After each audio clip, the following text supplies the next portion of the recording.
ओम श्री विष्णवे नमः। ओम श्री गणेशाय नमः। ओम श्री दुर्गादेव्यै नमः। विघ्नेश्वराय वरदाय शिवप्रियाय लंबोदराय सकलाय जगद्धिताय नागाननाय श्रुतियज्ञ विभूषिताय गौरीसुताय गणनाथ नमो नमस्ते। विद्योदां सम्प्रभां नृपतिस्कन्धैः स्थितां भीषणां कन्याभिकरवालखेटविलसद्धस्ताभिलाषेवितां हस्तैश्चक्रगदाशिखेटविशिखाश्चापं गुणं तर्जनीं बिभ्राणामलात्मिकां शशिधरां दुर्गां त्रिनेत्रां भजे।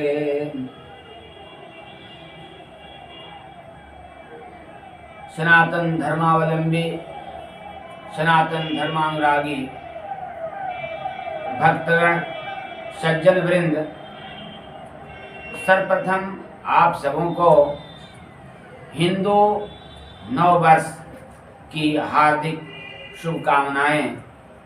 आपका यह सनातन हिंदू नववर्ष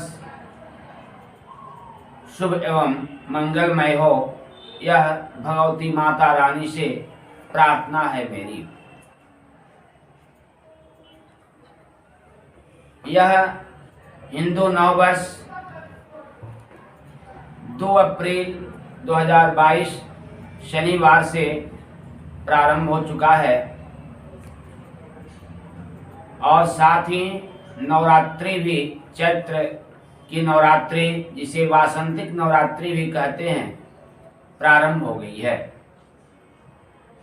अत्यधिक पवित्र दिन चल रहा है। इसमें माता की आराधना संपूर्ण कामनाओं को प्रदान करने वाली होती है। अपरिहार्य कारणों से कुछ दिन वीडियो अपलोड नहीं हो सका, इसका हमें खेद है। चैत्र शुक्ल प्रतिपदा से हिंदू नववर्ष प्रारंभ होता है। यह वैदिक व्यवस्था है और वैज्ञानिक भी है। जितना यह आध्यात्मिक है उतना ही वैज्ञानिक है, क्योंकि इस समय वसंत ऋतु होती है। न अधिक गर्मी न अधिक ठंड, इसलिए यह मौसम सुहावना होता है। और हमारे ऋषियों ने चैत्र शुक्ल प्रतिपदा को नव वर्ष का प्रथम दिन माना, जो कि 2 अप्रैल शनिवार को था। यह दिन कई कारणों से महत्वपूर्ण है। एक तो ब्रह्मा ने इसी दिन सृष्टि प्रारंभ की थी। दूसरे, भगवान राम इसी दिन से माता की आराधना रावण पर विजय प्राप्त करने के लिए किया था। ऐतिहासिक दृष्टि से शकों ने हूणों पर इसी दिन विजय प्राप्त की थी तथा उज्जैन के महाराजा विक्रमादित्य ने इसी दिन से नवीन संवत्सर चलाया था। इसी दिन से चैत्र की वासंतिक नवरात्रि भी प्रारंभ होती है, जो कि 9 दिनों तक चलती है। आपको पूर्व में बताया जा चुका है कि नवरात्रियां 4 होती हैं, जिसमें 2 गुप्त नवरात्रि कहलाती है, जिसमें साधक जन साधना करते हैं और तांत्रिक लोग अपनी साधना से माता को प्रसन्न करते हैं और सिद्धियां प्राप्त करते हैं। दो नवरात्रि प्रत्यक्ष है, जिसमें एक शारदीय नवरात्रि होती है जो कि आश्विन शुक्ल पक्ष प्रतिपदा से प्रारंभ होकर आश्विन शुक्ल पक्ष नवमी तक चलती है, और दूसरी वासंतिक नवरात्रि होती है जो कि अभी चल रही है। आज हम सभी माँ चंद्रघंटा की आराधना कर रहे हैं और इस नवरात्रि का आज तृतीय दिवस है। यह वासंतिक नवरात्रि सभी प्रकार की मनोकामनाओं को प्रदान करने वाली है। इसमें हम माता की आराधना करके संपूर्ण मनोकामनाओं को प्राप्त कर सकते हैं। अभी आपको यह बताया गया कि चैत्र शुक्ल प्रतिपदा अर्थात 2 चैत्र शुक्ल प्रतिपदा अर्थात 2 अप्रैल 2022 शनिवार से हम लोगों का अर्थात सनातन धर्मावलंबियों का नया वर्ष प्रारंभ हो चुका है। इसमें हम सभी माता की तो आराधना करते ही हैं, साथ में हम भगवान राम की भी आराधना करते हैं, क्योंकि इस चैत्र शुक्ल प्रतिपदा से लेकर नवरात्रि तक माता की साधना के साथ साथ, चूँकि इसी चैत्र शुक्ल नवमी को भगवान राम का जन्म दिवस है और रामनवमी त्यौहार होता है, जिस दिन हम लोग भगवान राम का व्रत रखते हैं और उनका जन्मोत्सव मनाते हैं। साथ में महानवमी का व्रत भी हम लोग करते हैं। इस सनातन धर्म के अनुसार नवीन वर्ष के राजा शनिदेव हैं और मंत्री गुरुदेव बृहस्पति हैं।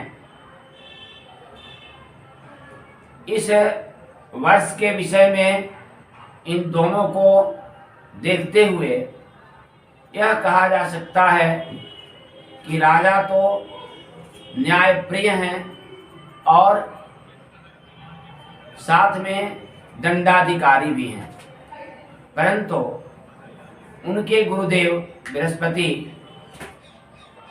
इसके मंत्री हैं। देवताओं के जो गुरुदेव बृहस्पति हैं वे इस मंत्रिमंडल के मंत्री हैं, प्रधानमंत्री हैं। इसलिए शनिदेव चूँकि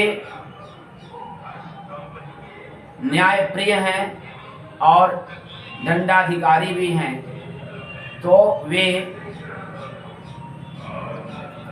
मात्रा के अनुसार गलत और सही का निर्णय करते हुए उचित दंड देते हैं, परंतु गुरुदेव के मंत्री होने से उसमें कुछ रियायत अवश्य हो सकती है और प्राकृतिक व्यवस्था से लेकर वैयक्तिक व्यवस्था तक सुचारू ढंग से ब्रह्म परमात्मा की कृपा से चलेगी। और यह जो हमारा दृश्य जगत है अर्थात जिस हम भूमंडल पर रहते हैं उसकी व्यवस्था अच्छी रहेगी। कुछ मायने में तो थोड़ा शनिदेव के कठोर होने से, चूँकि वे राजा हैं, कठोरता भी देखने को मिलेगी कई व्यवस्थाओं में, परंतु गुरुदेव मंत्री जो कि साक्षात बृहस्पति हैं, अंगिरा नंदन हैं, उनके मंत्री होने से अंततोगत्वा व्यवस्था में लचीलापन इस वर्ष आ ही जाएगा। अर्थात कुल मिला जुलाकर यह कहा जा सकता है कि अपराधियों को जो क्षमा के योग्य नहीं हैं उन्हें तो क्षमा नहीं मिलेगी, लेकिन यदि क्षमा करने के योग्य है तो उन्हें गुरुदेव बृहस्पति राजा शनिदेव से अवश्य क्षमा कराने में कामयाब होंगे। यह जो बताया गया है वह संपूर्ण व्यवस्था के से संबंधित है और सारगर्भित रूप से बताया गया है। अब आते हैं हम सभी आज के मूल विषय पर, जो कि भगवती माता रानी का दिन चल रहा है और इसमें हम किस प्रकार से माता की आराधना करें ताकि हमें मनोवांछित फल अवश्य मिले। वासंतिक नवरात्र में वैसे तो सनातन धर्मावलंबी माता के भक्तगण अपने घर पर अनुष्ठान करते हैं, 9 दिन तक व्रत रहते हैं, दुर्गा सप्तशती का पाठ करते हैं और नवमी के दिन हवन करके इस अनुष्ठान को संपन्न करते हुए पुण्य अर्जित करते हैं तथा मनोवांछित फल भी प्राप्त करते हैं। परंतु यदि सहज भाव से कोई अनुष्ठान नहीं कर पाता हो तो भी कुछ ऐसी व्यवस्थाएं हैं, कुछ ऐसे मंत्र हैं जिसको प्रतिदिन करने से उन्हें भी माता की कृपा अवश्य मिलेगी। आप सर्वप्रथम यदि सहज भाव से कम समय में माता की कृपा प्राप्त करना चाहते हैं तो इसके लिए 9 दिन पर्यंत आपको सदाचार एवं ब्रह्मचर्य का पालन करना होगा। साथ ही असत्य संभाषण से बचना होगा, अभक्ष्य चीजें नहीं खानी होगी और शुद्ध सात्विक जीवन बिताना होगा। इस 9 दिन तक पूर्ण रूप से संयम करते हुए यदि आप रहते हैं और सुबह में स्नान आदि क्रिया से निवृत्त होकर शुद्ध स्वच्छ वस्त्र पहनकर अपने पूजा स्थल पर माता को पुष्प अर्पित करते हैं और गणेश की वंदना करने के पश्चात आप माता की कुछ स्तुतियों को या कुछ नामों को यदि श्रद्धा भाव से इन नामों से, इन स्तुतियों से प्रार्थना कर लेते हैं तो आपको भी वही फल प्राप्त होगा जो अनुष्ठान से प्राप्त होता है। इसके लिए आप सर्वप्रथम अपने पूजा स्थल पर बैठें, पुष्प आदि ले लें। अगर कोई भी चीज़ उपलब्ध नहीं है पुष्प ले लें, माता की एक ज्योति जला लें, एक दीपक जला लें, गाय के घी में या तिल के तेल में, और वह घी का दीपक यदि 9 दिन जलता है तो अति उत्तम, अन्यथा जब पूजा आप कर रहे हैं उस समय जलना चाहिए। अगरबत्ती भी जला दें। माता को लाल फूल अत्यधिक पसंद है, विशेष करके अड़हुल का फूल, उन्हें अर्पित करें और सर्वप्रथम भगवान गणेश की वंदना कर लें। यदि आपको गणेश वंदना या गणेश जी की स्तुति याद नहीं है तो केवल ओम श्री गणेशाय नमः बोल लें। तत्पश्चात आप दुर्गा सप्तशती में प्रारंभ में ही 7 श्लोकी दुर्गा दिया गया है, जिसमें 7 श्लोक हैं। इन श्लोकों को यदि प्रतिदिन सुबह और संध्या आप शुद्ध होकर माता को श्रद्धा भाव से इन श्लोकों से स्तुति कर लेते हैं तो माता की परम कृपा आप पर अवश्य प्राप्त होगी।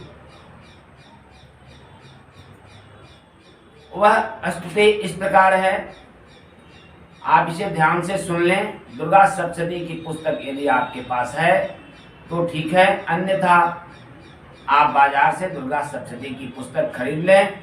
उसमें आपको प्रारंभ में ही दुर्गा सप्तश्लोकी मिल जाएगा। उसमें 7 श्लोक दिए हुए हैं जो अभी हम बोलने जा रहे हैं। इन 7 श्लोकों को आप बोल लेते हैं श्रद्धा भाव से, प्रेम भाव से माता को। उन्हें यदि आपके पास उपलब्ध है तो अनार का भोग लगा दें, या कोई मिठाई शुद्ध जो कि गाय के दूध से बनी हो उसको भोग लगा दें। और तत्पश्चात पुष्प अर्पित करने के बाद, धूप दिखाने के बाद, दीप जला देने के बाद आप इन स्तुति को कर लें तो अवश्य ही आपको मनोवांछित फल प्राप्त होगा। यह स्तुति इस प्रकार है। ज्ञानेन विचेतांसे देवी भगवती सा बलादा कृष्ण मोहाय महामाया प्रयच्छते। दुर्गे स्मृता हर्षभीतिमिशेष जंतो स्वस्थे स्मृता मति मति वशोभां ददासि।